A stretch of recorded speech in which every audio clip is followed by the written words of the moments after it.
Do you ever wish you could turn off a department and not use it anymore? That is the topic of this week's Planning for Profit Minute. In the software itself, many times as we start creating our company, we set up all these multiple departments. Now, our guideline is always it needs to be at least 5% of your overall company revenue. If it's not at least 5%, it's not a department, it's a hobby. Right? And then second, it could have its own individual or unique labor rate. So those couple of items, based on those couple of items, we have a number of contractors that will put in a bunch of different departments. And then later on, they find out, you know what, I'd like to simplify this a little bit more and combine a couple of those. Well, the first step that you need to do is you need to go through every one of your expenses under cost input and combine the departments itself. Now, an easy way to look at that, right? So I might look at each of these individual items, and I could go in and edit them and say, okay, when I get in here, if I'm trying to eliminate the replacement department, well, there's nothing allocated to it.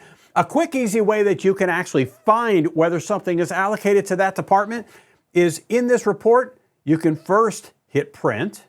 And when you do that, it's going to bring up a PDF version of this one. And I can now look at every vehicle that's entered in, right? So I can see this first vehicle here, vehicle number 20, 30% is allocated to that replacement department. So I need to go reallocate that to a different department. So I'm going to have to do that. And I can scroll through this and see every item that we have. If it's got an allocation to that department that we're looking to get rid of, we've got to go back and change it. So it's a quick, easy way to find that data or which items need to be altered. I need to do the same thing in labor and materials, right, and overhead. I need to do that for every individual department.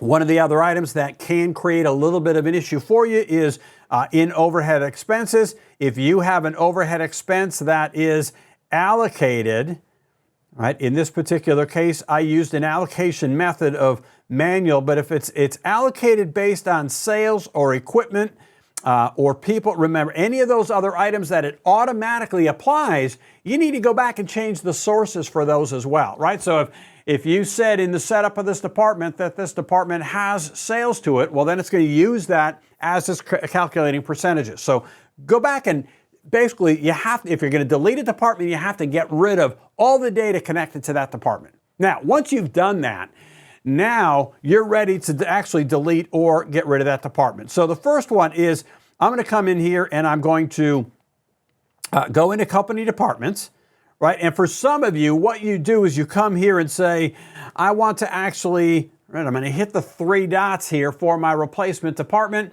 and I'm going to delete that department. And what ends up happening is it gives you this error message telling you, well, wait a minute, you're unable to delete it because chances are there's costs that are associated to this in some model, right? So you may have gone through this particular model and eliminated all those expenses allocated to this department. But I've got other models or other years that are using this department. So therefore, it's not going to let me simply delete the department. In that case, what you can do is you can deactivate the department. Right? And so to do that, I'm simply going to go into company models first off. And when I go into company models, and now I'm saying in 2024 here, that's the one I want to deactivate a department. And so what I'm going to do is I'm simply going to hit the three action items, three action dots for that particular model, and I'm going to edit it. The data for that department comes up just like this. You've seen it in the past. I'm going to scroll down and we have the default employer taxes, and then right down here we've got save changes, cancel, or activate departments.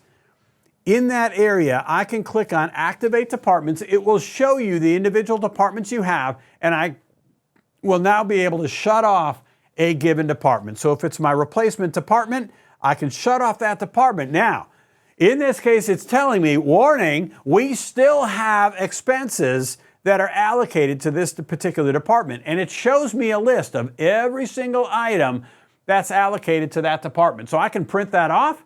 I can go back and make sure that in this model, these items are cleared out. Once they're cleared out and I can deactivate them, then I can go ahead and deactivate this department. Now, I will say every once in a while, somebody will call us with an issue of, hey, I'm adding a department, and for whatever reason, I still don't see it. Well, in that particular case, you would want to activate that department. If it's not showing up, I'm going to walk through the same process, right? And I'm simply, when I modify this screen, I'm going to activate my departments, and what you're going to find is a department will have this deactivated. So you simply turn that one on. Once you turn it on, it will now become visible in the software for you to use in all the rest of the your cost input, your reports, your calculators. Easy as that, right? Again, keep your model clean. Only have the departments there that you're actually using. And that is this week's Planning for Profit Minute.